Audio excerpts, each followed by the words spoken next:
Jeremy. Hey, Debbie, how are you? I don't know if you can hear me. I'm still driving. Sorry. I can hear you. And Sid just arrived. Hi, Sid. Hi.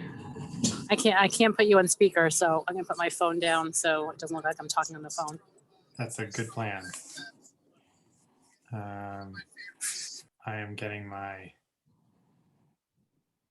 household internet set to prioritize. If I thought of it, I would have suggested that you ask.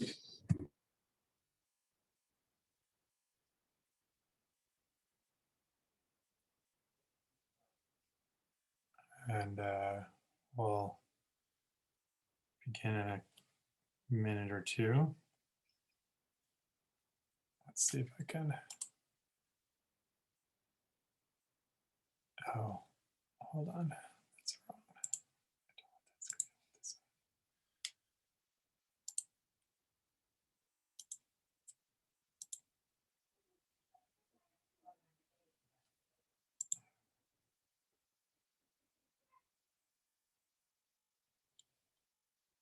Let's try this one more time. There we go.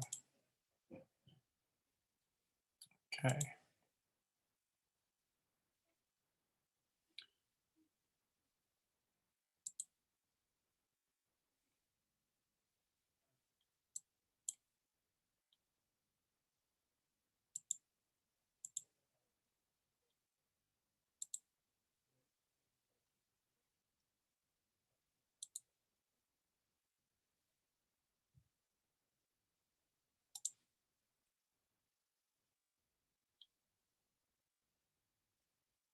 Ah, there we go.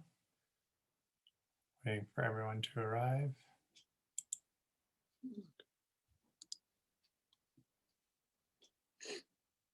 Hello, Neil. Welcome. Shabbat Shalom. Shabbat Shalom. And I have a screen that says Stan R. So welcome to the last in the series of our class. I'm excited for today because there is material to delve into. I found some new things. The source book is sparse for this week, and the lectures or the lecture is also not filled with like conversational material.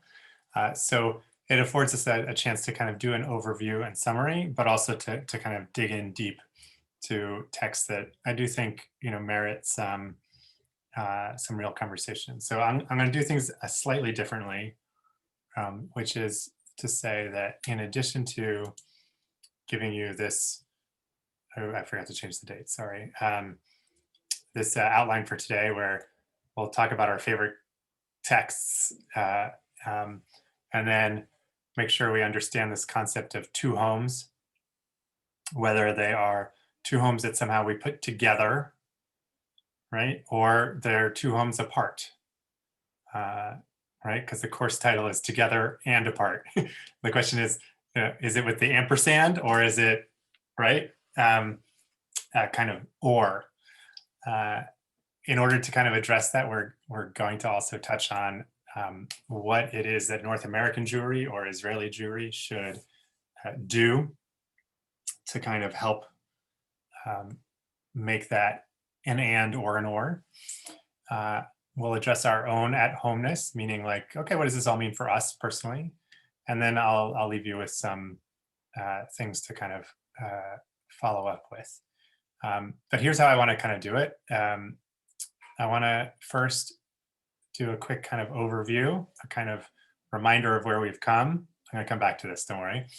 And then I selected a number of texts that stood out for me. I'm going very quickly to just give you a sense that like there are a lot of texts that stood out. Okay, and then we'll get into the two homes, which is there's one text here from Philo of Alexandria, but otherwise we're going to be using the lecture material. Again, for the how to kind of get along, lecture material, Yehuda Kurtzer and Danielle Hartman from each of the side of the Atlantic, so to speak. And then the question of together and apart, with following up on last week's Chavruta plus pluralism into a new family with a new idea. And then this is the text I want to delve into, which is, or this is one of two. Elliot Cosgrove, the rabbi of Park Avenue Synagogue, published an op-ed on March 9th. Okay, so we're talking about this past week. It is so rich in everything we've been talking about. So we'll dig into a bunch of it. And Yossi Klein Halevi, just 2 days ago, published this opinion piece and leaning into the Israeli elections. And there are a couple pieces of it naturally, which, you know, bring out some of the things that he has said over the course of the weeks in which his lectures or interviews were involved in the material we discussed. So I want to look at these two op-eds or opinion pieces as a real kind of like, let's study them together. But that being said, right, I do think like, once I remind you all the things we learned, which text would you add or pull out of the ones that I provide? So we're not going to go like in depth into each text, but we're going to try to kind of remember. So questions before I get started? Are we good? Plan works? All right. So our first week, we looked at from no homes to two homes, the idea that even Abraham started not in Israel as a home. And when he got there, he had to leave because there was a famine. So the Jewish story is very much one of the idea of being at home and yet not always being at home. And that back and forth between home and exile, home and diaspora, until the advent of North American Jewry and the modern state of Israel. And when, in particular, Israel post-1968 or 73 seemed to stand on its own. And North American Jewry, both the United States and Canada, seemed like a really safe place, right? Then we had two homes. I was actually just showing earlier today a timeline of Jewish history with some demography to one of my 7th grade students. And it was remarkable how in 2010 and still today, right, something on the order of just under 6 million and something on the order of just over 6 million, like 6.5 million, maybe 7 million Jews are in North America and in Israel for the last decade or so. And so we really do. We have these two major concentrations of Jewish population.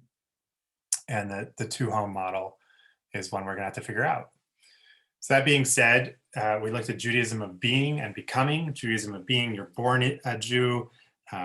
Judaism is about family and loyalty, and it's automatic and it's lasting and for forever. God's promise to Avram continues throughout the generations, including the other versions of the kind of covenant between God and the Jewish people. Although the Judaism of becoming, of morality, being a light unto the nations, being a kingdom of priests and an or lagoim, a light unto the nations, all of that language, a holy nation, starts with the Sinai covenant and goes through the prophetic literature. And Zionism itself, whether it was Herzl or Jabotinsky or Ben-Gurion, straddled both of these, right? That we needed to provide a safe haven for the Jews. And at the same time, we saw the advent of a Jewish nation as the fulfillment, at least, not necessarily the fulfillment of the whole promise, but of the opportunity to promise, again, some sort of elevated moral establishment. That begged the question of universalism versus particularism. Were we going to focus on social justice from the prophetic tradition, or are we going to take care of ourselves? And sometimes taking care of ourselves is an example to the rest of the world. And sometimes we take care of ourselves by helping other minorities to flourish, especially in the United States. So universalism and particularism could seem at odds with each other, but maybe they go together. That being said, nationalism has been a more recent challenge to Jewish peoplehood, because nationalism, as we know all too well, can turn into fascism or ultranationalism. And what we posited as an alternative to that very exclusionary and chauvinistic attitude about one's nation is what we call a menschlich nationalism. Sid, I'm just making sure you can hear me. Okay, you're good? Okay, so menschlich nationalism. What is menschlich nationalism? We didn't really answer 100%, but we posited some version of like taking care of the interests of the state, of the people that make up the nation as an ethnicity, and having an eye on consequences for other people, and what might be considered a little thing, but which is not so little, which is, for example, having a code of ethics for the military, right? So the fact that the Israel Defense Forces has a very serious code of ethics that they enforce helps to put boundaries on nationalism so that it does not become a vehicle for ethnic hatred of our enemies, and allows for the rule of law and justice. And that doesn't mean that it's not a sort of a give and take, but it posits that there's this possibility for how one might conduct oneself as a nation with nationalist attitudes, and still be part of a kind of global society.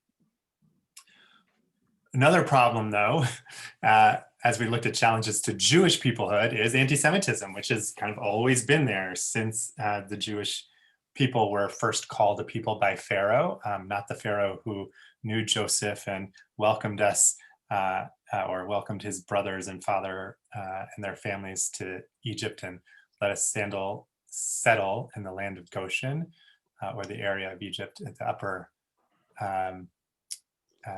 the northern area near the Nile Delta.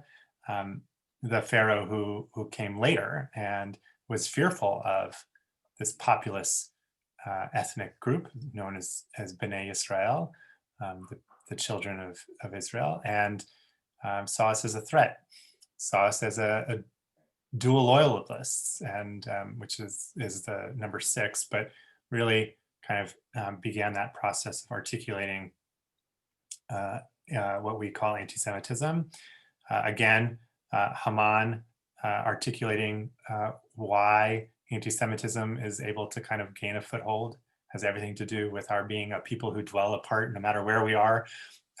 We have our own rules and customs, and the question is, are we still subject to the rules and customs of the country in which we find ourselves, and how is it that we can be in so many countries and maintain a kind of unity of sorts in our identity despite being members of these other countries, not necessarily citizens, all the way through to the modern era, where we see, right, that kind of right-wing anti-Semitism that obviously came to its culmination with Hitler, shifted to a different version of anti-Semitism from the far left, meaning the Soviet communists, and how they vilified the Jews and Israel as a superpower, and promulgated the elders of Zion, the protocols of the elders of Zion, to accuse us of having our hands insidiously in governments, media, money, and any other source of power, and that we wielded that power like Nazis over our Arab neighbors.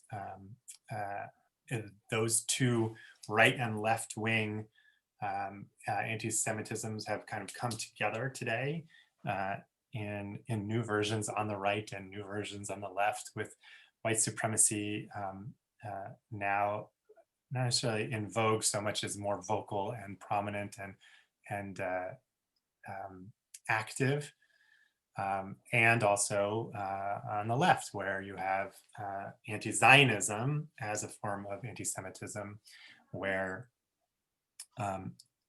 the idea of Zionism just as a colonial power, let alone any ways in which the Israeli government tries to give opportunities to Palestinians to rule themselves and yet still provide security for itself. The boycott, divestment, and sanctions, or BDS movement, again, individual members or students who kind of like get involved in any may not be anti-Semitic and maybe not even anti-Zionist, but the organization as a whole and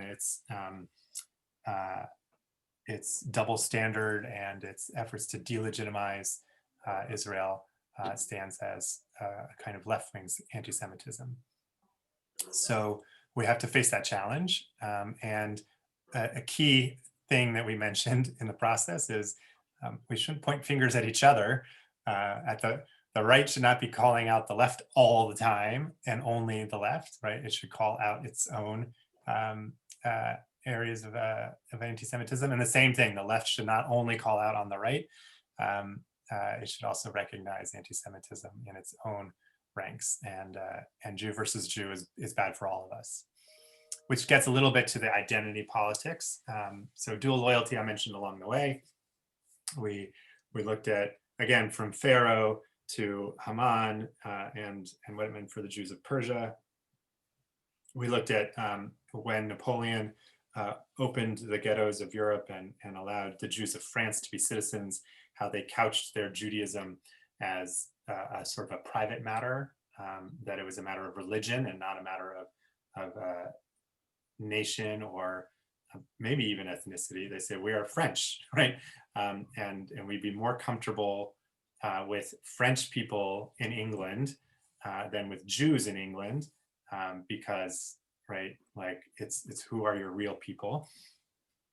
Through to Brandeis, who posited that being a good Zionist makes us a better American patriot.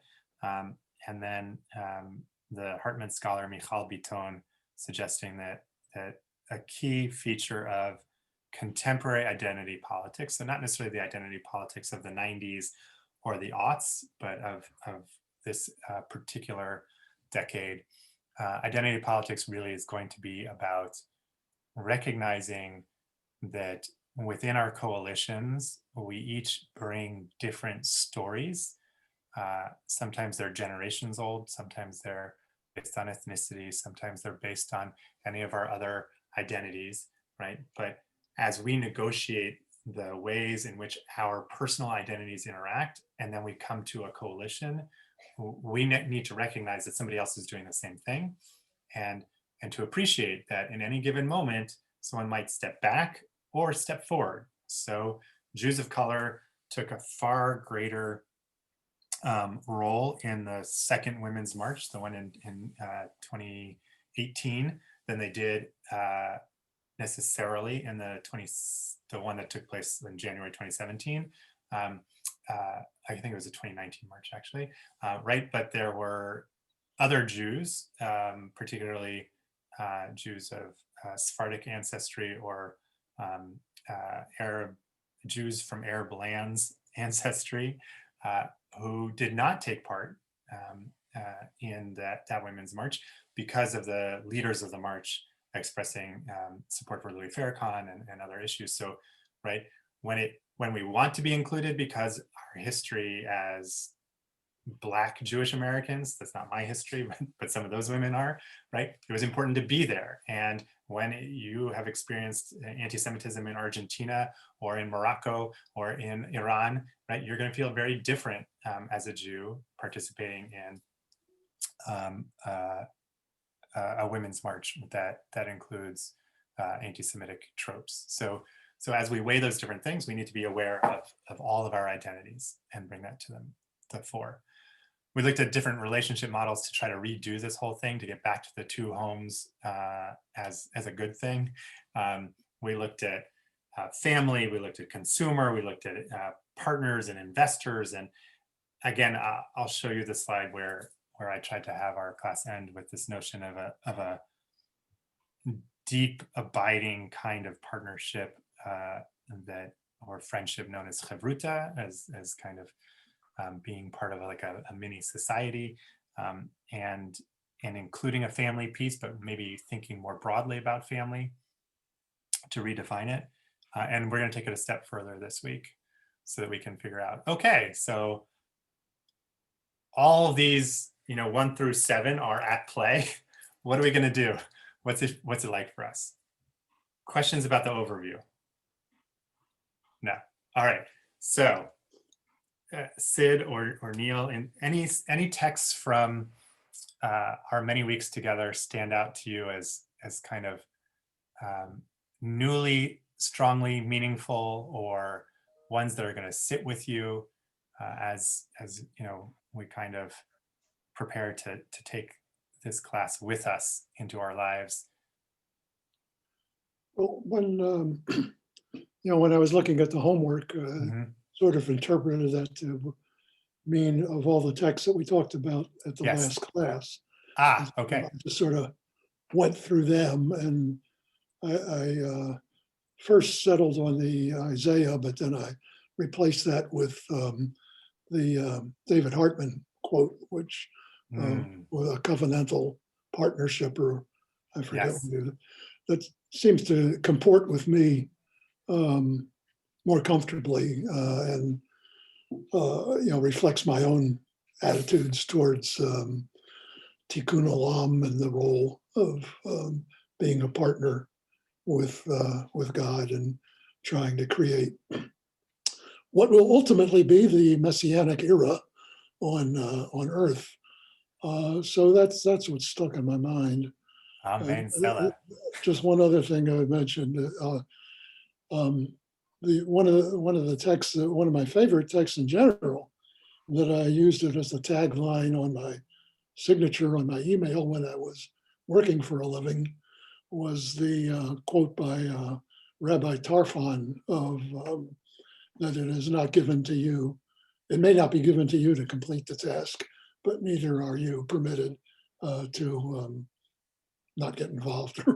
Right. Yes. Lo alecha hamlacha ligmor ve'en chorim livatel mimena. It's right. It's not up to you to finish the task, but neither are you free. Often it's translated to cease from it, or to desist from it. But yeah, you can't beg off. I love that. I did not bring the Hartman piece in terms of sources, but I have it, and I will throw it in the mix. Let me see. You know what? It's easy enough for me to do all this. Hold on one moment. I'm just gonna go get it from last week. And Sid, what about you? A favorite text? I think some of the pieces about, the dual loyalties spoke a lot. And it isn't a matter of dual loyalty, that you can have multiple.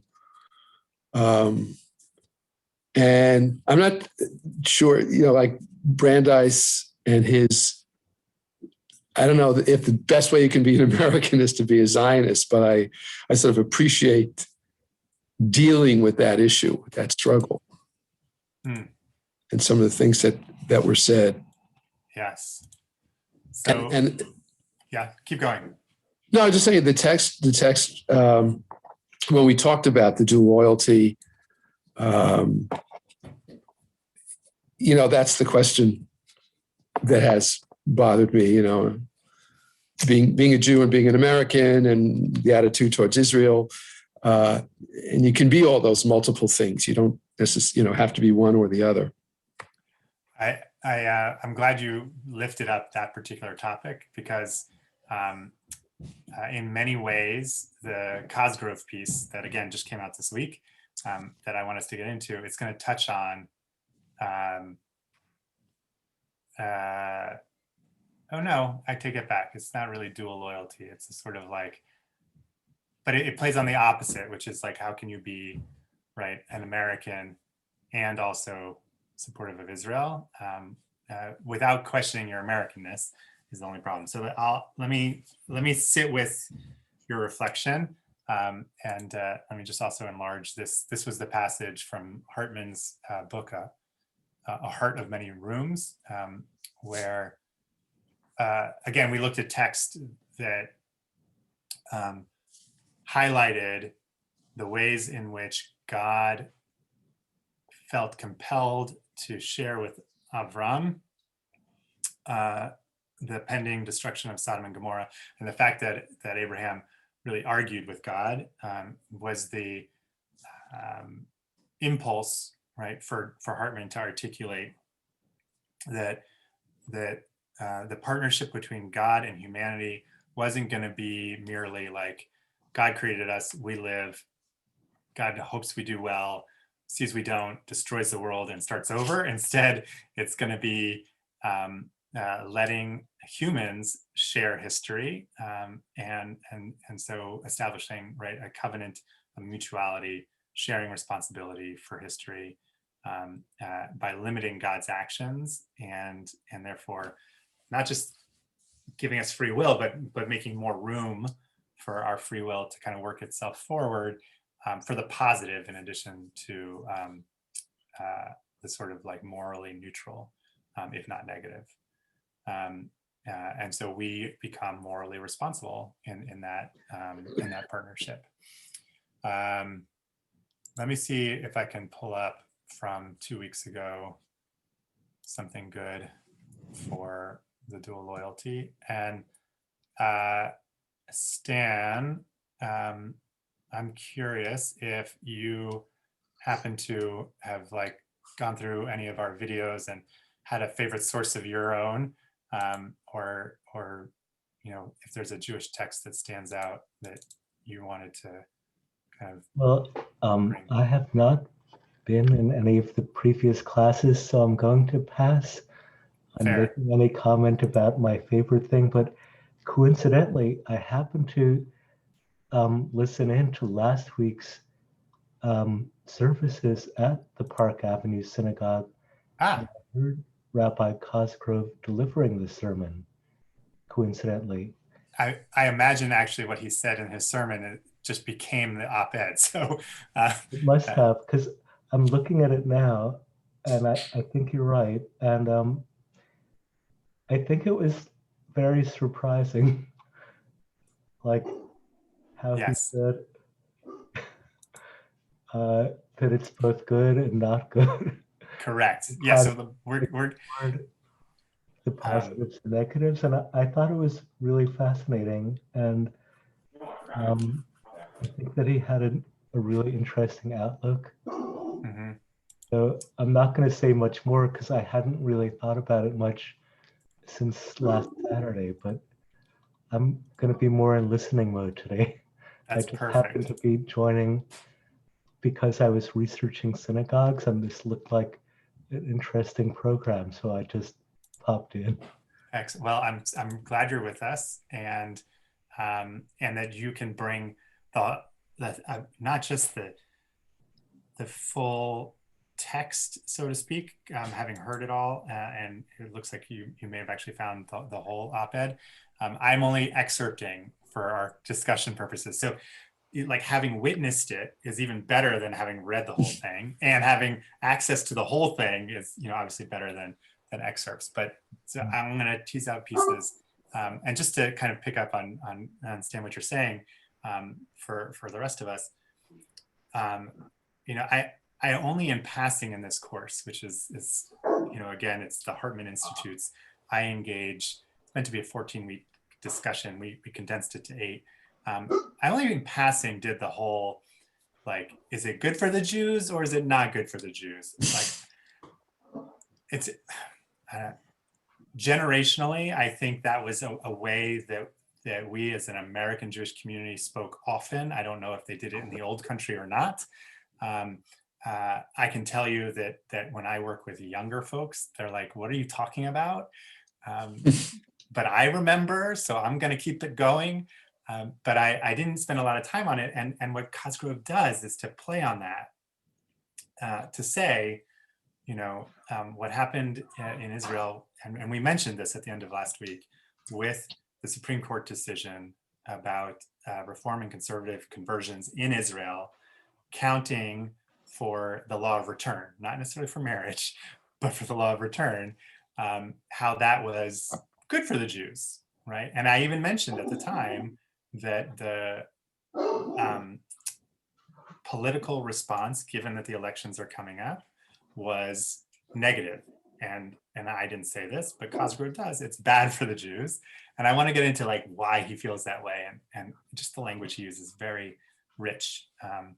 So let me do the following, which is to kind of, I think this is the wrong, hold on. Let me make sure I'm on the right. Yeah, I got to close that one. This one. Okay. Let me make sure I'm sharing the correct set of texts. I want to highlight for you what has become my favorite text, and then my second favorite, and then I'll kind of glance through some of the other ones. This passage from Genesis 12, we looked at, I think, 4, maybe 5 of the 8 weeks, including this week, right? So significant. And what I did is to highlight in different colors the way we dealt with the text, which is to say, the first week, when we're talking about going from no home to a home and maybe to 2 homes, is this whole notion of leaving our ancestral like land to a new place, right? And that notion of lech lecha, of God sort of saying go. Although last week we learned a text in which Avram naturally led himself all over the world and ended up in Canaan because he was so taken with God's oneness and teaching the world about it that maybe it wasn't just God saying go, it was also Abraham's own internal motivation. And then we looked at this whole notion of being a blessing, and this, so the Judaism of becoming, that somehow like our presence in the world is a model for the rest, and families will bless themselves by us, right? Like that was a pretty significant addition, and particularly when we look at Zionism, right? And the American, by American this time I mean particularly the evangelical Christian American community, sees more than anything else. I would go so far as to say even more than their own Christian like end of days conception, they see Israel as the only democracy in the Middle East, and therefore, right, a blessing and an opportunity for the Middle East. That's why the Abraham Accords were so big for that community at the close of the Trump era, right? In addition to their whole eschatology where like, the Jews have to be secure in their own land at the end of days, when the second coming for them, for us, would be the first time the Messiah comes, to Neil's point. But like, it's a big deal, and it comes out of this sort of notion, right? That being said, we mentioned that when we talk about who's in and who's out, and like, how do we include the evangelicals in our Zionist, our pro-Israel community? The answer at this point is yes, just because of like money and politics. But when you look at our textual tradition, you see this darker blue, where Avram and Sarai and their nephew, it wasn't just family who left, because we looked at that. God couldn't just take Avram. God had to take Avram and his wife. And if he had children, he would take the children, but instead it was the nephew, but also the people that they had amassed and acquired, right, through what do you call it? Not just conversation, but we'll call it conversion, right? So people that Avram and Sarai took from an idolatrous world into a kind of minimally monolatry, where one God rules over all the other gods, and maybe even monotheism, where there's just one God.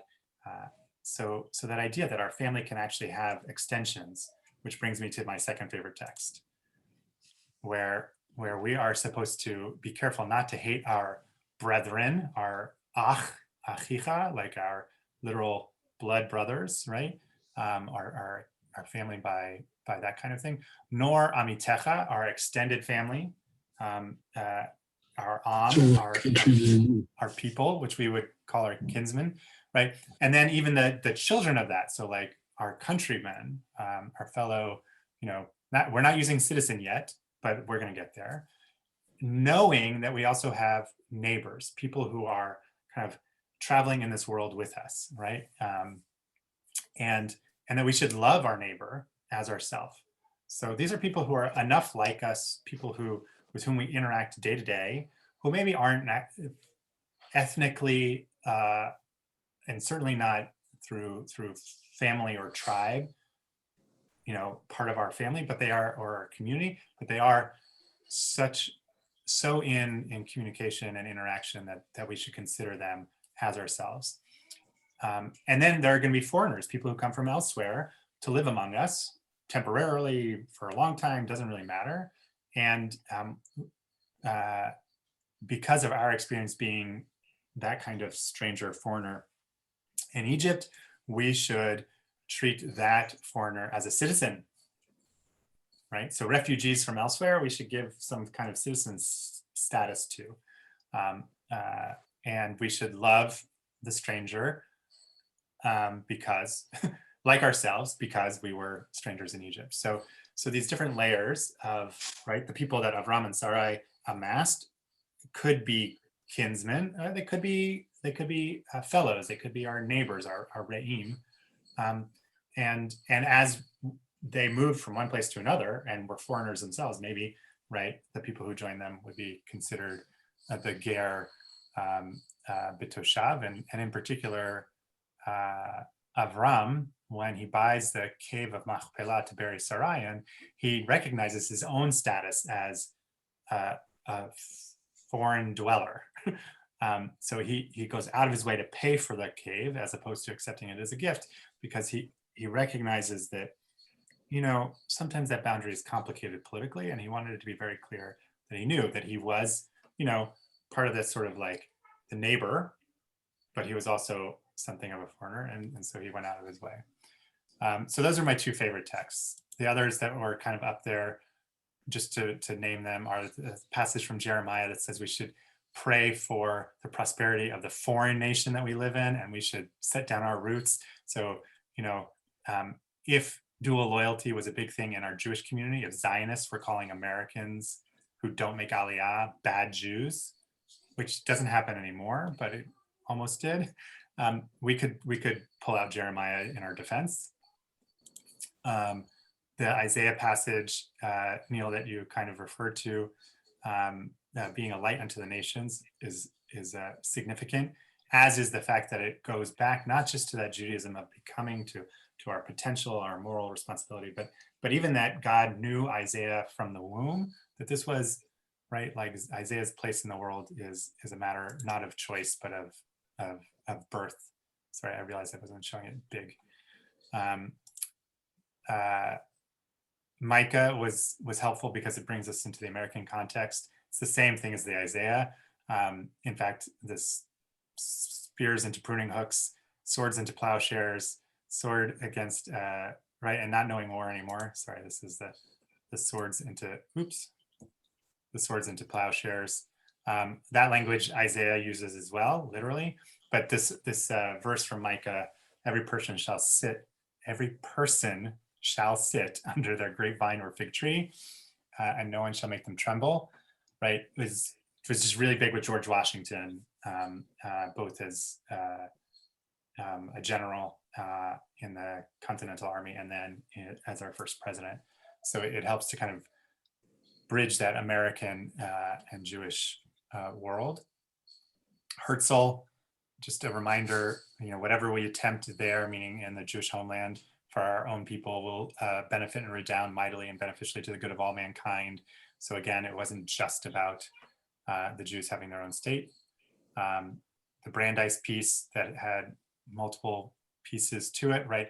That we can have multiple loyalties, and most Americans have multiple loyalties. It's natural as a human condition to have multiple loyalties, and as long as they're not inconsistent, right? Then advancing one's loyalty in one area of one's life is of benefit to our American patriotism. And America's fundamental laws happen to align with the 2,500-year history of the Jewish people in terms of our text and our experience, right? So that our persecution helps us to appreciate the passion for righteousness.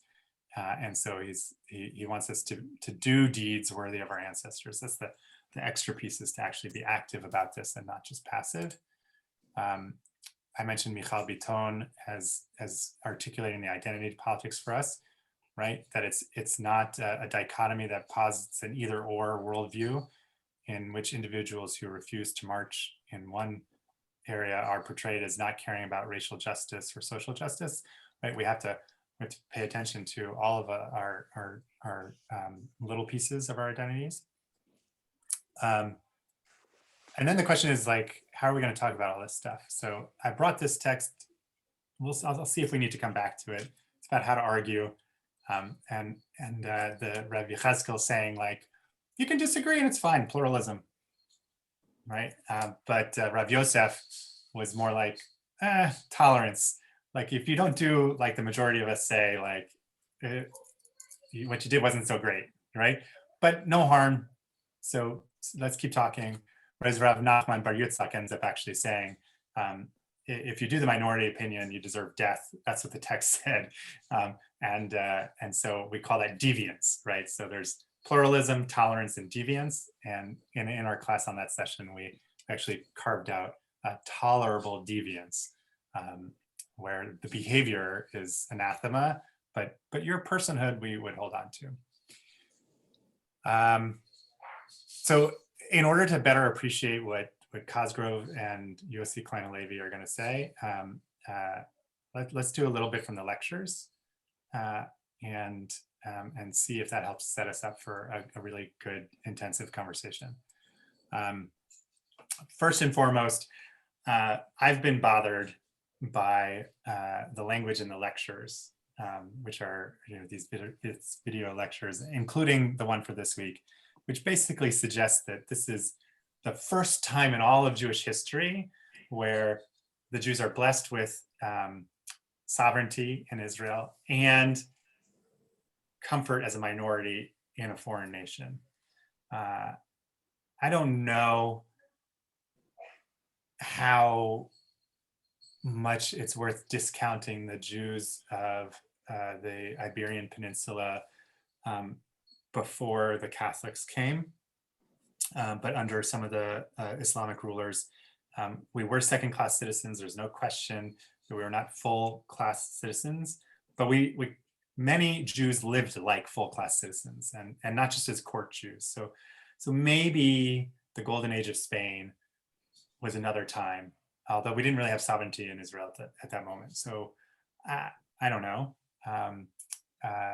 if that counts as the two homes, but Philo stands as a moment in which, pretty much the Romans were in charge of Israel, but they were not heavy-handed at the time that Philo was in Alexandria. And actually the fact that Philo was in Alexandria is a reminder that the Jews had done well in other places at the same time as Jews were still living in Israel, using the temple in Jerusalem, fully fledged, right, practices. What's different about it is it was a proto-rabbinic period. The rabbis were maybe the Pharisees and maybe not even that yet. They certainly weren't called the rabbis. There were the Sadducees, there were the Essenes. There's a lot of stuff going on, right? So the Dead Sea Scroll, that community, all living in the same kind of like time period in which, again, not necessarily Philo himself, but the Alexandrian Jewish community was thriving. And to give you a sense of what that looked like, and I'm dead serious about this, the Jews of Alexandria had their own altar. They had their own temple. It wasn't like Solomon's temple in Jerusalem. They knew it was lesser, right? They didn't expect necessarily that God dwelt there, but they brought animal sacrifices as if it was just as good or parallel to the altar in Shiloh, or any of the other non-Jerusalem altars in ancient Israel, okay? And here's what Philo says. No one country can contain the whole Jewish nation.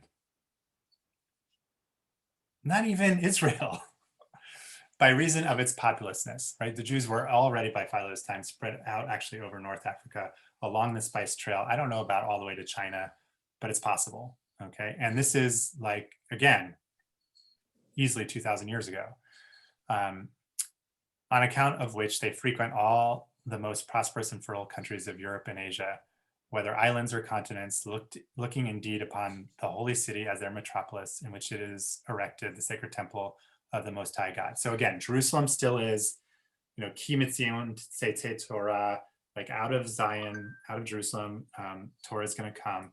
That's still like the focal point, right? But counting those regions which have been occupied by their fathers and grandfathers and great-grandfathers and still more remote ancestors in which they have been born and brought up as their country. So going back to Jeremiah, Jews in Babylonian exile from 586 BCE, most did not come back when Cyrus the Great of Persia said, go set up your temple. Who went? 30,000, maybe 39,000 according to the French Jews. You remember this? Bonaparte, like when Napoleon's asking, are you going to be good to us? They're like, only the poor people went back and everyone else stayed in Babylonia. We're going to be good. We're going to stay in France, right? But that's real. And what I'm trying to say to you is that, like, if you look at the actual history and not sort of just the rabbinic tradition, not only did Jews stay in Babylonia from 586 all the way through to 800 or maybe 1100 easily, right? And potentially even beyond, all the way till literally until the Iranian Revolution in 1973, right? Like there were Jews who traced their ancestry to 586 in Persia, right? And they call themselves Persian Jews, big communities on Long Island and in Los Angeles and elsewhere, right? And Philo's saying, like, you're going to tell somebody whose great grandparents are Babylonian that everything is about Israel, it's about Jerusalem? Okay, yes, and right? And the Alexandrian Jewish community was very, very rich in history and in culture and in practice. So it becomes no surprise when under Islam, it falls under control of the caliphate, that Maimonides, when he leaves Spain, ends up in Cairo, right? Because not only does he get to serve as physician to the Sultan, but the Ben Ezra synagogue that now has the Cairo Geniza, right, was, a pretty good Jewish community. It was like going to New York, today to find a whole bunch of Jews. Like, we're fine in Wilmington. I'm in Wilmington, Delaware, and you're in Rochester. Jews are fine. It could be better maybe, but we're fine. Spread out all over the United States, spread out all over the world. There are Chabad emissaries, like in virtually every country, right? Because we're fine everywhere we go, right? Recognizing though still this sort of specialness of Jerusalem. So we've always had multiple homes, not always, but like, a really long time we've had multiple homes. And Philo says that's normal. So I didn't get to go read all of Philo of Alexandria, and this was brought to me by the Hartman Institute. It's referred to by Yehuda Kurtzer in the lecture. And so, like, I brought you this piece, but like, imagine, Sid, tell me more. You're on mute still. Yeah, it's a question. I'm going to show my ignorance. Is Philo a a Jewish historian or an Alexander? I mean, or not? I don't know. Yes, yes, he is Jewish, right? Okay. And again, what's interesting is that like he's writing in Greek because that's the lingua franca. But here is a Jewish philosopher, and there's actually a book published by JPS, 3 Jewish philosophers. It's Philo, Saadia Gaon, and Yehuda Halevi, and they're like 1,000 years apart. Not quite. No, they're like 700 years apart from each other, but they are the best we have from this sort of like ancient and early medieval world to tell us about Jews in foreign lands, kind of like appreciating the fullness of Jewish life. So Yehuda Halevi is famous for his poetry about longing to be in Israel, right? And he ends up moving there to Sfat. But how did he learn to be a poet? He was fully in a mix of the salons of like the Iberian Peninsula, and the ways that the Muslims and the Christians, well, not so many Christians, but some of them, right, were all like learning Aristotle, and it was a period of cultural renaissance in which he lived, and Saadia Gaon in the early 900s, really. He was born in 880 or something like that.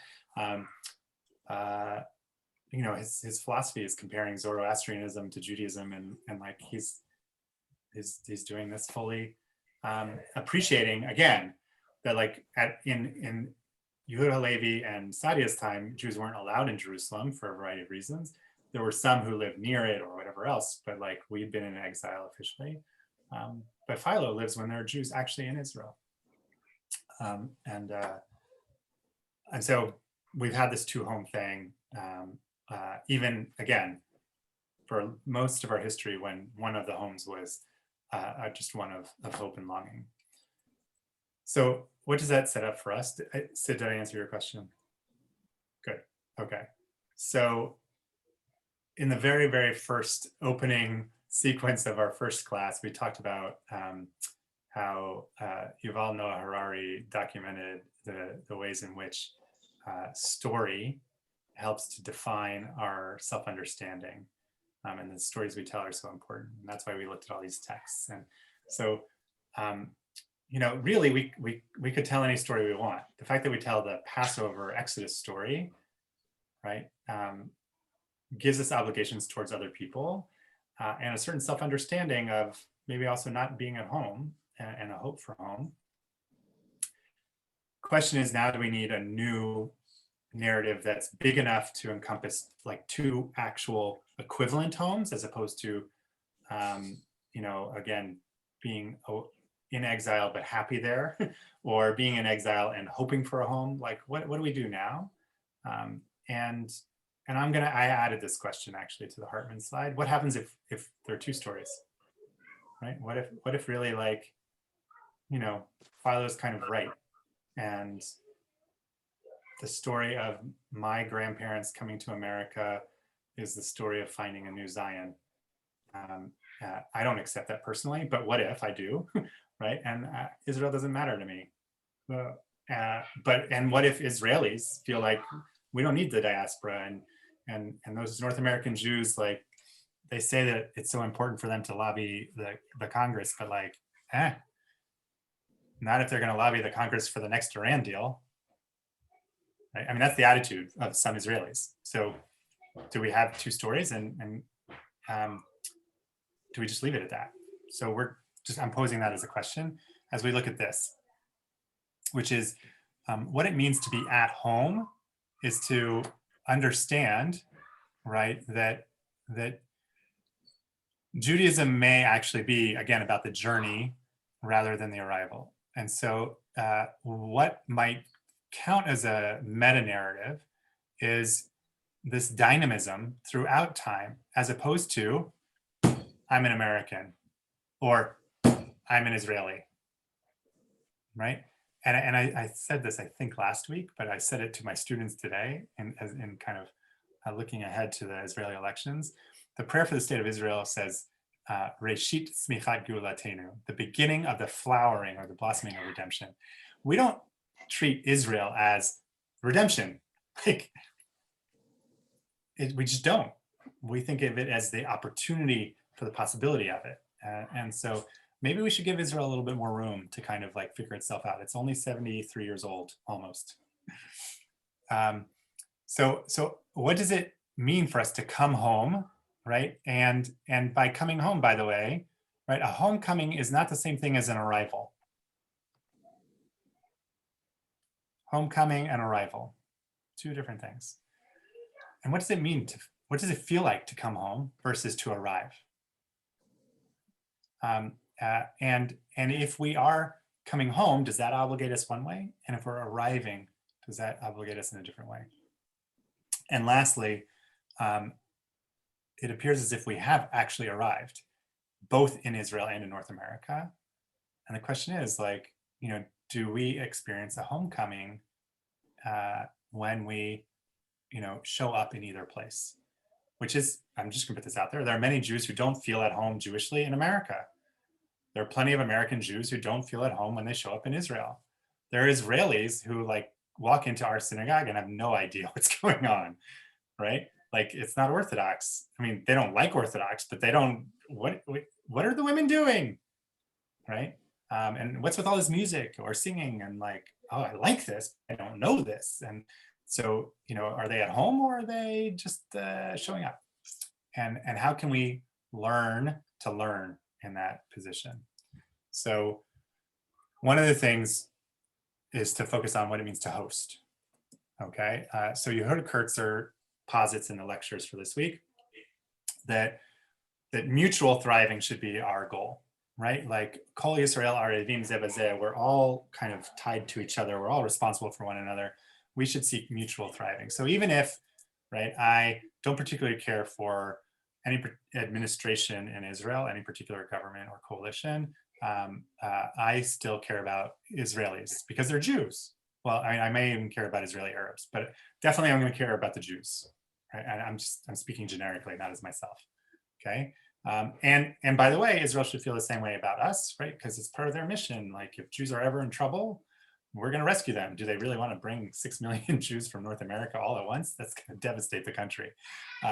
So helping prop up the American Jewish landscape is good for Israel, or for the Jews of Israel. All of this should not be a zero-sum game, right? It's not about like what I was saying too about this sort of feeling like homecoming versus arrival. Homeland can have a homecoming. Home has a notion of arrival, of permanence, and it's good to visit your homeland. You don't have to live there all the time, right? But if we make it only about home, right? If homeland means home, then, you know, American Jews are always going to feel like we have a chip on our shoulder because we haven't made Aliyah, and the Israelis are going to hold that over us, or a good Zionist is going to hold that over us, whatever that means. So get out of that mindset. Instead, let's try to think about it a little differently. And by the way, don't expect equal standing. It is not that I, as an American Jew, because of the law of return in Israel, can become a citizen. I should get to vote. I need to actually become a citizen. I need to make Aliyah if I'm going to do that. And the same thing, Israeli Jews should not demand of North American Jews certain kinds of loyalty and devotion, or certain treatment, right? Just because they're there and we're here. Like, it doesn't work that way. That being said, Yehuda Kurtzer is all about the future and not the past, even though he's all into all these sources. So he's like, don't waste this moment, because again, he thinks it's never happened. I bring Philo, even though he brings Philo, he feels like this moment has never happened. By contrast, Tony L. Hartman in Israel, who's his sort of co-partner in the Hartman Institute, says that Israel needs to change its narrative. And he begins with that sense that I've expressed through multiple of the lectures, that the Israeli attitude is one of that Jews are family and need to be loyal.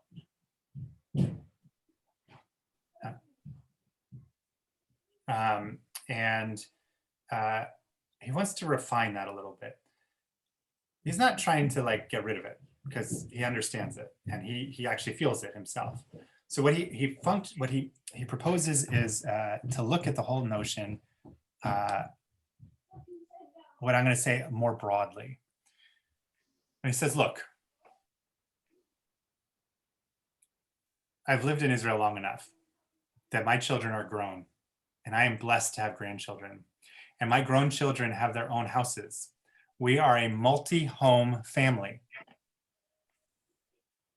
It is not the case that my home is the only family home in our family.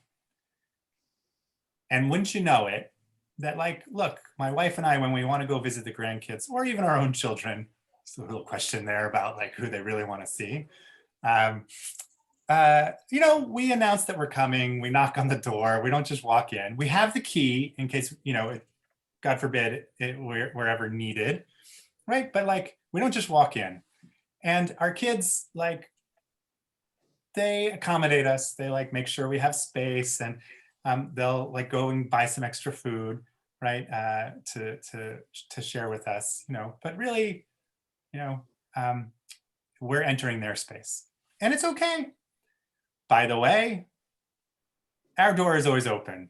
The kids with their own children in tow, just walk in and we know. So we stock up the refrigerator. We have all the favorite foods of each grandchild. And that is normal. That is what family should look like. So, you know, Yehuda Kurtzer says it's not a zero-sum game. Danielle Hartman saying like, let me give you a living example of how we all do this. We all know how to get along a little bit better, right? Which is to say like, you know, you might not always want to talk parent and child, but you want the grandchildren to be happy everywhere. And no one's saying that Israel is the parent and or the grandparent, right? No one's saying North America is the grandparent or the parent. We just want all our kids to feel at home in both places. I mean, yeah, it's a little different in each place. Grandma and grandpa do things their way. Mom and dad do things their way, right? But we're all welcome in each other's spaces, right? And if we can use that model, maybe we have some possibilities. So, I'm just borrowing the Hartman slide here. You know, on the one hand, Israel needs to fulfill its responsibility to world Jewry. World Jewry needs to recognize, you know, its own distance. Like, you know, the parents are not going. How do I put this? As a parent, I might say to my children's grandparents, look, it would be great if you had XYZ food, or, you know, if you encourage them to go to bed on time, but I know full well the grandparent is going to spoil my child. Right? I have a vote, but not a veto. I don't even really have a vote. I have like a suggestion. And if I, as an American Jew, can do that with Israel, the grandparent, then good, right? On the flip side, right, I fully expect to be welcomed and to be seen. I might argue a little bit, right? Like, oh, you always treat me this way, or and you and I might revert into certain behaviors when I show up. But right, we love each other and we're family, and we're gonna respect, right, that like I parent differently than you parented me. So again, North American Jews exercising self-restraint, and Israelis getting rid of some kind of hierarchical assumptions about, you know, whose home is better, and that has to be okay. Questions? All right, I'm glad you're enjoying this. Yeah, So, picks up on and extends the idea of family from last week. yes. Keep going. I don't always like analogies, but this one is really good. You know what? I'll be honest. I think you saw me last week struggling with the family analogy a little bit. I was trying to push it into some new whatever, and then, you know, this week it got somewhere finally. Neil. Well, the only thing on that previous slide that it says North American Jews need to exercise self-restraint, which I wouldn't disagree with totally. But there's the implication there that if you're part of the family and you have some law, going back to the loving rebuke. Yes. Yes. Yes. You can't hold your tongue if you think, if you see your grandmother driving off the cliff, or what you think, at least let it be known respectfully and engage in the dialogue. But right. understand where the final decision is. Right. So like just because the grandmother is not safe to drive anymore does not mean you have to put her into the senior center. Right. Right. But you do have to have that conversation about like only driving during the day, or, make sure no one else is in the car, or whatever else it is. That's the beauty of the metaphor, is that like it starts to live out in real texture that loving rebuke is important. So I'm going to skip these actually for a minute, which is just like to say about balance, and go to here.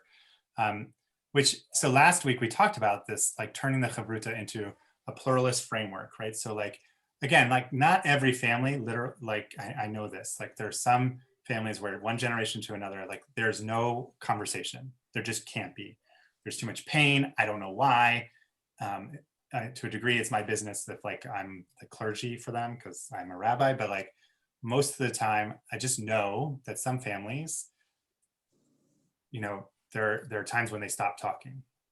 But if we can figure out how they can talk, and if we can even make uncomfortable conversations take place in the right context, again, pluralism that might end up with tolerance, or maybe even tolerable deviance, right? Then we might be able to do this new family model where we recognize our differences, listen to each other, even if we don't want to, like and sit at the same table. And again, like in the contemporary American context, a Republican or a Trump voter and a Biden voter should be able to sit at the same table, right? What they're going to talk about might be really tricky, right? But if you're actually family, generally you're going to try to figure it out, and you might rely on what I would call the pluralist framework, the traditions of that framework, like Thanksgiving or like the Passover Seder. And whoever's leading the Seder is going to put in their dig for their politics, because that's the beauty of the Haggadah. You can kind of sneak that in, right? But the beauty is also that the people on the opposite political spectrum can find their meaning too. And but they're all doing the same Seder. And so again, what it might require is understanding that, like, I know that when I visit my children's grandparents, some things are out of my control, right? Or if they come to my house, I'm going to make them as comfortable as I can. But I also know they don't like everything I do. And if I can, and they can, sort of situate that the larger goal here is, the future of Jewish peoplehood, we'll get along fine. And by the way, I do get along with my kids' grandparents. It's just, sometimes it's like, how much are we going to do what they want to do versus what the kids want to do versus what has to happen? Like, it's always some logistics, right? So even in a well-functioning multi-generational interaction, there's like nuance. Let's take a look at today, because I promised you this would be the bulk and I don't want to run out of time. So here's Cosgrove. He opens by talking about the Supreme Court vote, this good for the Jews, bad for the Jews. That's what's missing at the top. And then he says, like, he kind of comes out as like a very clearly conservative rabbi who's very proud of being a conservative rabbi. That's what these ellipses are here, is like all the things he believes in, okay, that end up with conservative Judaism. But I wanted you to get the sense that, a vibrant, dynamic expression of Judaism, capable of inspiring children and grandchildren, right, is in the faith of our ancestors. Like he sees his work as really, you know, for the Jewish people, and not just, you know, for, I don't know, for a joyride or whatever else. And Israel kind of gets its own paragraph. I also believe that to be a Jew today is to live with Israel as a central pillar to my religious life. This is new language for those of us in the class, right? A central pillar to my religious life. And he goes through the exercise, right? Some choose to live in Israel, some do not. He says, but, right? I just, this but here. Oops, sorry, I lost my pointer. Here.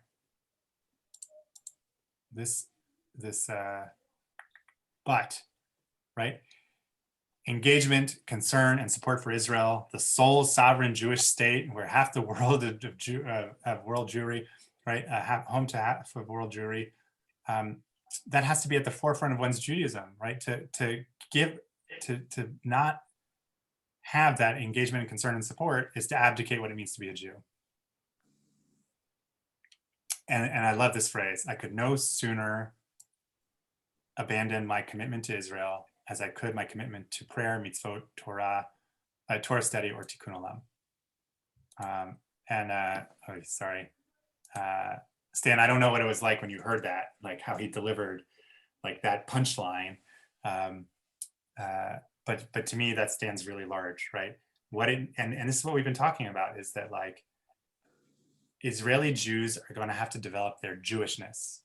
Their Zionism is pretty clear, but their Jewishness is only just beginning to grow. And it's a real thing, like secular yeshivot, studying texts. Like the favorite example that Yehuda Kurtzer likes to give is that on Friday nights along the beachfront in Tel Aviv, some people figured out that they could do a B'nai Jeshurun style service on the beach, right? And what Yehuda Kurtzer likes about it is that so Israelis went to New York to figure out how to be Jewish. They see this vibrant, you know, Friday night service, lots of singing and dancing. They say, we could do that, you know, and seculars and liberals, and like, they'll all come. It'll be beautiful. It's Tel Aviv. So what happens?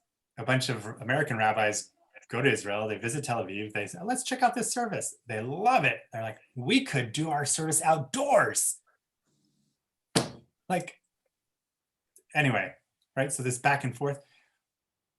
Israelis are going to develop more Jewishness, and for American Jews, where, you know, we're focused on Judaism, at least when we have a thick identity, Israel is a huge piece of that, and should be, at least for Cosgrove. And then he says, but I'm being asked to choose. I'm going to skip the next paragraph, even though it's pretty good, because I want to point out that, like, he takes real issue with that political ads that came out from United Torah Judaism, from Likud, where literally conservative and reform Jews were being called dogs and clowns. It's like, really? You want to go there? And so he says, at the very moment that non-Orthodox American Jews are being asked to stand in the breach against the forces of BDS, defending Israel in the court of public opinion, this is the moment you want to tell us you don't believe that we, our children or grandchildren, are Jewish? And as one of his colleagues has put it, and I'm a conservative rabbi, so one of my colleagues put it, lamenting, how can I fight against the delegitimization of Israel when the government of Israel delegitimizes me? So he calls that injudicious for tactical reasons, but also downright wrong. It's antithetical to every Jewish value he knows. So he says, you know, in Yiddish, it's hard to be a Jew. Even though we're blessed to have a strong Israel, it's going to be hard to negotiate all of this in our souls. And then he says, if you need a whipping boy for your politics, like pick COVID, pick the oil spill, pick Iran, anything else, right? Just not your own brother. We have a long journey ahead of us. And I know, sorry, I have to move this thing. And I would like to think somewhere deep down, you, Israel, also know that the only way we'll get there is if we do so together. So it ties a lot of the themes that we've been discussing weeks together that like, right,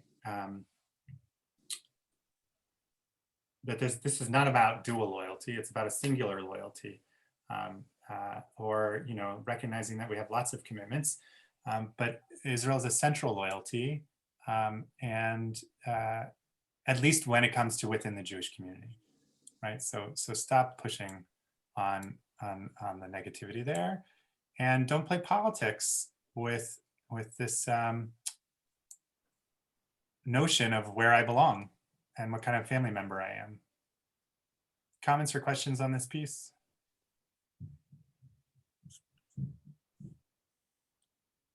Did I get it right, Stan? Did it feel like what I... Yeah, and I guess, and looking on my other screen at the text of this sermon itself, which is what I heard, I liked how at the end he tied it to the Torah portion of the week about like the creation of the golden calf. Ooh. And how the craziest thing, like every year when I hear that, I think like I'm astonished at the readiness of the Jewish people when Moses doesn't reappear quickly enough to like do this idol worship. It just seemed like so insane how readily and how eagerly, it's just like this totally crazy mindset. And then Moshe comes back all angry at them, and Right. you know, for good reason. And I kind of like how he sort of ground up the calf and burn it until it became dust. And to me, that really connects well with this the whole rest of the sermon, because I mean, there are people who worship their own version of the golden calf, whether they're in Israel or here. And there are people in Israel who are, insanely enough, kind of anti-Israeli. You know, Yes. it's just like they may have more in common with Americans who are sort of anti-Zionist, Right. than they do with other Israelis, like let's say the young adults who want to reclaim more hilltops for a new settlement. They're like totally not in this quote same family as the Jews who are always like promoting claims of Palestinians that, you know, were harassed by Jewish soldiers or something. So I think for me, the conclusion is that it's best not to generalize too much, because I think one thing that Rabbi Cosgrove pointed out, or maybe maybe not that week, but that each Jew is very much their own individual, and we're all very different, and we are all needed. Yes. And that really resonated with me. Like, it almost doesn't matter how much you disagree with people. It's the debate and the dialogue that counts more than what you actually think, and that we're all little bits of this, not unified, but little bits of one whole massive Jewish people. I love that, and it kind of leads into the next text in many ways. So I'm going to note for all of you that my slides will reference the full text of the op-ed, but the op-ed does not include the section about the Torah portion. So I'm going to refer you instead to Park Avenue Synagogue's website, where I'm sure you can find the whole text of the sermon. The op-ed in the Jerusalem Post like actually ends here. But the flip side of Stan, what you're saying, in terms of every Jew being different and are needing to be seen, and also like, you know, what's going on with a certain part of Israeli society or Israeli Jewish society, writing off, like making to a certain degree the Jewish, the policies of the state of Israel, exclusionary, I guess is the best word, plays into Yossi Klein Halevi's op-ed. And again, I'm not starting here at the beginning, and he's making a case in the beginning about, most of actually Israeli society, when you poll them, are centrist. They end up voting towards the right because of security, and Netanyahu's been very clever about creating a coalition to maintain his power. I mean that as a compliment, not as a derogatory statement. And even when Blue and White and Likud were basically tied, right, in the third election, what we should have taken out of that, and there was an attempt for a national unity government, is that centrism was meant to be where the Israeli populace is, but instead, the right-wing parties, and again, the ones that Cosgrove is calling out, are demonstrating a kind of different Israel. And so Klein Halevi is saying you should vote for Lapid if you can vote, because, and I'm not telling you to vote for Lapid even if you're allowed to vote, I'm just telling you this is what Klein Halevi says, because the framers insisted on an Israel at once Jewish and democratic, a state of all the Jews, whether or not they're citizens, right? So Israel has to take into account North America. He goes on, and we talked about this, I think, that the state of all of its citizens, whether or not they're Jews. So like 20% of Israel is Arab citizens. So you can't craft all of your laws and language in ways that feel exclusionary, right? If your citizens are meant to benefit from the government. Let me add here that Yes. a couple of years, I guess, probably 2 years ago, as part of the elections, 2 elections ago in Israel, at my synagogue, we presented a little thing about each and every party from large to small. And there was even one religious party where they also believed in legalizing marijuana. Yes. And it was so funny, like, it's not the old Likud labor paradigm anymore. Not at all. It's hilarious almost, some of these really teeny parties and what they believe. And because there are so many of those little ones, like the splintering pulls away from, our two-party system. And some would say that our two-party system limits representation because, right? Compared to them, we don't have much of a democracy. Correct. And also, we made the point, or one of us made the point, of just the very large number of Arabs, and we explored every single Arab party also. Right. Of course, many Arabs vote for the Jewish parties because they don't like, there's a communist Arab party and a socialist Arab party and all these different ones, and maybe they don't like those, and they might vote for Likud. So it's good not to make assumptions. It is right to definitely not to make assumptions. That being said, Klein Halevi is the assumptions he makes here are pretty well taken generalizations. I think that they fit. And so what he ends up saying is that the mission of Israel as both democratic and Jewish should, and I'm in the second of these highlights, ensuring that all parts of the diaspora remain connected to Israel. A Jewish state is not the same as a Jewish community. It doesn't belong to one part of the Jewish people, right? So a Jewish community can make boundaries in ways that the state cannot and should not. The Israeli public space must reflect the totality of the Jewish experience. And even the Diaspora Museum has changed its name, right? And how it presents everything to be far less like, oh, that was yesteryear and like Judaism that was like meant to die off and Israel's the best, like that used to be the message. Victimhood was the message. Now it's much more, oh, there's actual culture there and we should explore, right? Jewish culture from outside of Israel.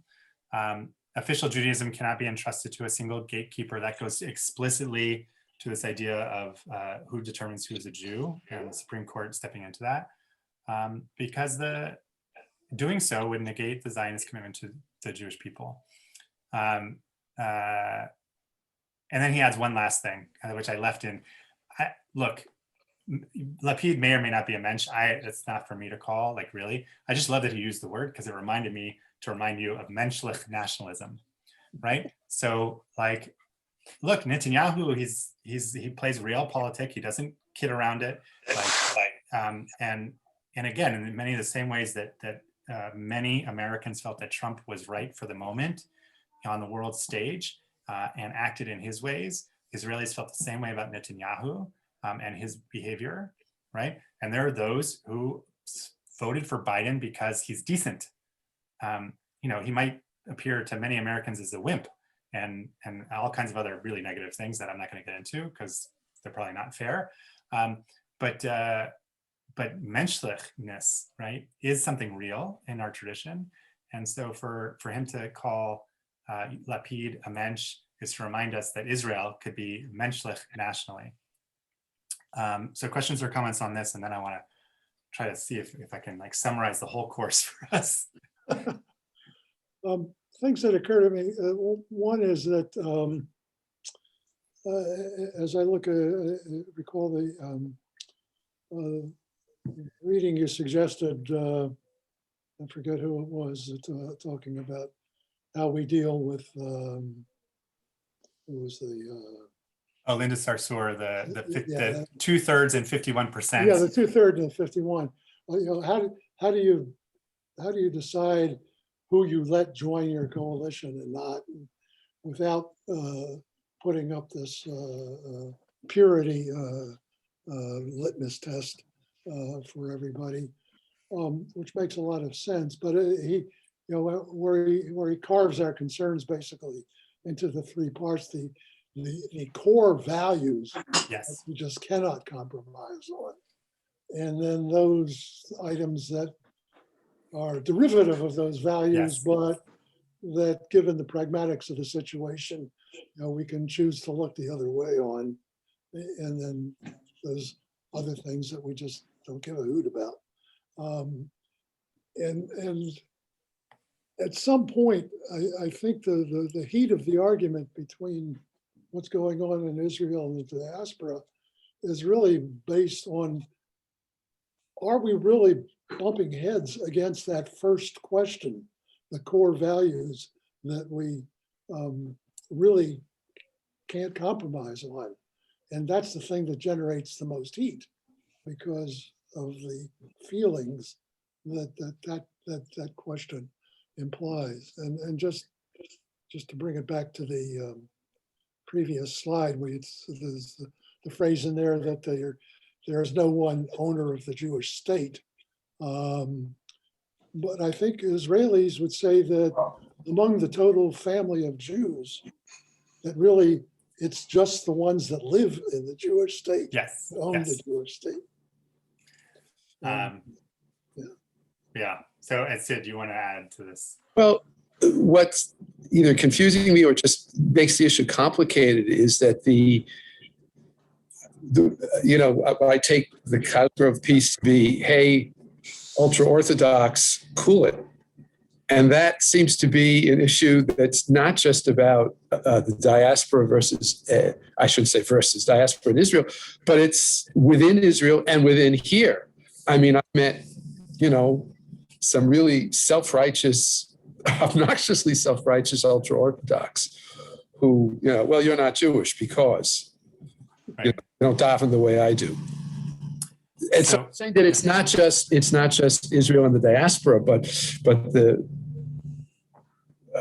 it complicates being Jewish all over the place. For sure. And when go ahead. So again, core values, the Orthodox would say that's the core value, and if you don't, believe that the world was created in 7 days, then you're not Jewish. It's our core value. There it is in the Torah. Yes. So here's how I would try to tie those pieces together with the bulk of the class. And it goes something like this, that let me see if I can do this in like 4 sentences instead of 10. every Jew is a little bit different because of our historical background, because of our identities, race, geography, ethnicity, all kinds of stuff, experiences. And what I feel like is being suggested here is that all of us across the spectrum need to spend a little bit more time understanding the identities and backgrounds of the people with whom we're engaging. And in particular, I'll say this, that we need to speak an ultra-Orthodox language of mitzvot to our cousins in that part of the Jewish world that gets them to understand the benefits of a Jewish state that reflects the entirety of the Jewish people. And I think I shared with this group, but it might have been with another, that like, you know, once upon a time in a small town in an hour north of New York City, I had a like descendant, maybe he even came from some town in Hungary that established a yeshiva farm, you know, having escaped the Holocaust, of ultra-Orthodox Jews up the road in Bedford, New York. And I was at a Torah dedication, and he told me he blessed me, literally blessed me, to give the Jews in my congregation Yiddishkeit. It's his way of saying, like, it's not Judaism, but it's Jewish. And I think if we can do more of what he was doing in both directions, that will succeed. And where I think it's hardest is two places.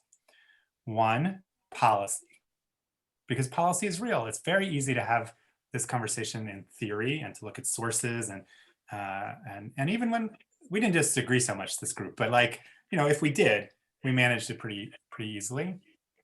But policy makes that harder because you have to live with policy. Not to say that policy can't change, but it, you know, at a certain point, not everyone gets what they want when it comes to policy. And the other is what I'm going to call generation, but I don't mean hard and fast boomers and millennials. Like, that's not what I'm really getting at. It's a little bit more that, like, and I think there is hope here, is why I'm going to say it, that the young adults, particularly on the left in North America, they need a slightly thicker Jewish identity. They need a little more time with text, the way we just spent time with text, so they can appreciate the commitments of a secular Israeli, who, by the way, is going to be like less Jewish than they are, right? But more loyal to the Jewish people, and also, right, to whatever the ultra-Orthodox or anywhere in between is going to express as a commitment. Like, I don't think that we've done a good job creating more Elliot Cosgroves who see Israel as a central pillar of their Jewish identity. And Israel can only be a central pillar if Torah and mitzvot and social justice are also pillars, right? It's not, you can't have just one. Otherwise the building is going to tilt. So, you know, in the spirit of what I think the larger context of this class is about, it's not just Israel and North America, and it's not just, you know, our Judaism and their Judaism, or the Judaism of being and the Judaism of belonging. It's not even just about pluralism and creating an opportunity for us to talk to each other. It's really about strengthening our ties through engagement with our meta-narrative of the journey of the Jewish people. And that was that slide from before. That the only way we can have two homes is to understand how each home is valuable, right? And my hope and my prayer is that, interrupt, but I have to leave, and I loved the class, and I'm glad I tuned in, and I'm sorry I missed all the other ones. It's okay. There's someone at my door who's going to feed my fish while I'm away, so I have to thank you for answer. joining us, Stan. Thank you so much. You're welcome. And just to wrap up, because I know Sid and Neil, I'm holding you and Dora a little extra longer, right? Like, if we can do this kind of thickening of our identity and understanding of our tradition we'll appreciate America more, we'll appreciate Israel more, and that will make the dialogue a little bit richer and therefore less prone to zero-sum thinking. One last thing. I'm going to be coming to Rochester for Lag BaOmer, and for like right before Shavuot, we're going to try to figure out some adult learning that I can do. So I hope to see you when I do that. And I'll talk to Debbie. If you have ideas about something else you'd like to see, let me know. I'm happy to continue, but our iEngage class has come to an end. Thank you so much. Jeremy, I was kind of multitasking, but I just want to say thank you to you, Jeremy. I was kind of come in and out a little bit on Shabbat afternoon, but I've really enjoyed learning with you also. And I had actually another idea this morning. Oh yeah. Yeah, for sort of along the lines of what you were saying, I hear from a lot of parents of B'nai Mitzvah that they don't have the understanding. They all of a sudden realize they don't have the understanding to pass along to their kids, and they feel a little lost, and they're asking me for a way that they, like someone, we're opening up a little more and people are starting to come back. We had 35 people in shul this morning. It was really nice. It's like the shul feels full with 35 people. It's funny. But what was I going to say? So a parent was asking me a lot of questions, and she said, I wish there was somebody that could like walk me through the service. So maybe there's like a series of classes we could give for parents, starting with the ones prepping for B'nai Mitzvah, but then moving backwards. So that's part of my vision for our education going forward, that it's education for the whole family, not just for the kids. And we can do that virtually and in person. So So anyway, thank you very much. My pleasure. Jeremy, do you know Mark Hirschman? Yes, but I'm not placing where. He's in Israel. He was in the Shalom Hartman Institute. He's related to me, but I think he retired.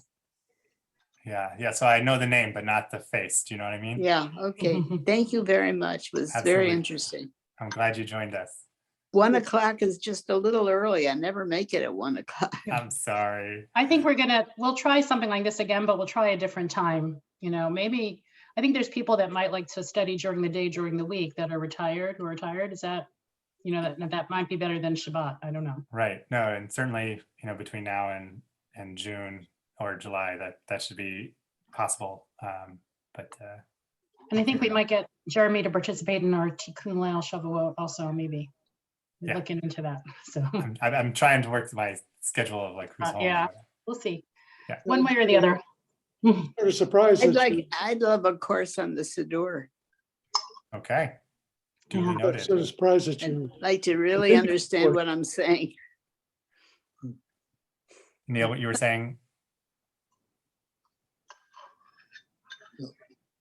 Neil, what were you saying? You were surprised. I was going to say I'm surprised that the course continued when there's only a handful of us participating, and really I'm surprised at why there aren't more, because maybe it is because of the timing with the Shabbat and everything, because it has been a wonderful 8 weeks, and boy, there's got to be more people in the shul that would have appreciated this opportunity. I think it goes by word of mouth. So I will say this, Jeremy's been also doing family services for us and taught Shabbat. And it was kind of pathetic. In the beginning of the year, we'd have 2 kids, 3 kids. And the last 2 months, all of a sudden we've been getting like 14 kids on a Shabbat. So that's why we continued it, first of all, because you have to give these things a chance in order to catch on. And I think that, I'm seeing with Jeremy, he catches on. So it was really cool. And I was multitasking because I had your service on my phone, and then I was starting to Zoom the Shabbat service. Oh, right, I was trying to do both, but it was fun watching. The kids were really into it. They were really participating. It was a pleasure. And the parents have learned. Like one dad who logged in early was telling me he figured out how to get it to to go onto his TV screen so the kids could watch it on the TV. So it's bigger for them and they're not on a small device. And so we're all learning these new skills, and we'll keep learning them. I I don't think the technology is going to go away totally, but we'll learn how to use it in different ways. Oh, I hope not. Good, Yeah. Cora. I'm glad to hear you say that. I'm all in favor. I love davening at home. You know, because Alright. like people say to me, the people who come to shul are like, when are we getting rid of this technology? Because they're coming, but it's like, but I don't want to leave behind that there are people that really can't get to shul for one reason or another. And it's nice that we can include them now. And Absolutely. Can't we do No. both? I think both, absolutely. I'm budgeting for all the technology for next year. We need it. And in a way to enhance it, I need to, eventually, we haven't been using our chapel because it's smaller. We're staying in the biggest spaces, but we have actually, the camera we were using in the beginning wasn't really good enough where it was. So I took it down and I can use it as a portable camera now. And so I'm going to get a laptop to connect it to so I can stream and Zoom from it in the chapel, and then I'll be able to use it outside also. So, But the Seder, is that going to be on Zoom? yep. And Oh. you can either plan to come and eat outside with us, or you can order a Seder to go, or you can make your own food and just Zoom in with us for free. Good, that's what we'll do. Okay. So Like that we're idea. trying to be very flexible and have options for everybody. So that's It's I think, the wonderful. key. Thank you for doing that. You're welcome. Yeah. Yeah. So We'll I'm see trying what to figure sticks. out. I have to. Last year I got away with it, because we shut down just before Pesach. So it was like that was like a whole thing I didn't have to deal with. So now I'm like gearing up to clean the kitchen at Temple next week. But I got Men's Club said they would come help me, so that's good. Yes, it is. All right, friends, until the next time we're together, thank you again. It was my Be well, pleasure. Jeremy. Thanks, Happy- Jeremy. privilege. Shabbat shalom, everybody. Have a Shabbat good shalom. Pesach, you and your You too. family. Chag kasher v'sameach.